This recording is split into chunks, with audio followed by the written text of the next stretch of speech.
everyone, it's Elizabeth. I have a productivity insight for leaders that I want to share with you today on the topic of delegation. What type of a delegator are you? And are you familiar with the 5 levels of delegation? Delegation is an art and it is a skill that needs to be practiced over and over again for leaders to excel in letting go of some tasks and responsibilities and empowering others to take on those responsibilities and to see them through successfully. So when I think about delegation, I really think of kind of a full spectrum. You can have a delegation where you are giving marching orders and you are very specific in asking an individual to do something exactly the way you would have it done. And you might map out all 10 steps and there isn't really much room to wiggle, there isn't room for creativity. And you're pretty much as the leader doing everything except for the execution.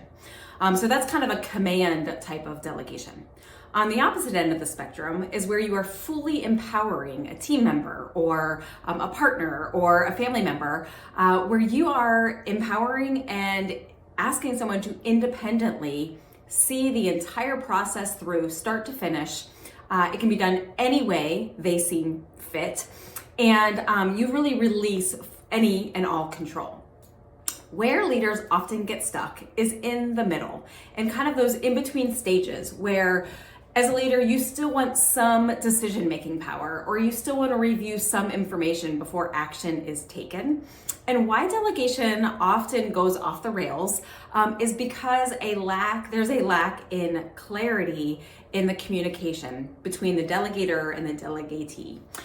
So as a leader, I want you to think, or I challenge you and encourage you to think about the last couple of times where you have delegated to others. How clear have you been in terms of asking that individual to follow the process the way you would do it? Or how clear have you been in giving them full independence, full creativity, and fully empowering them to make decisions as they see fit?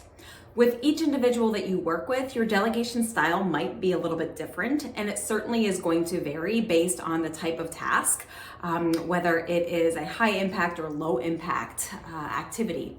Delegation, as I said earlier, is indeed an art, and it does take practice, and it also takes some strategy.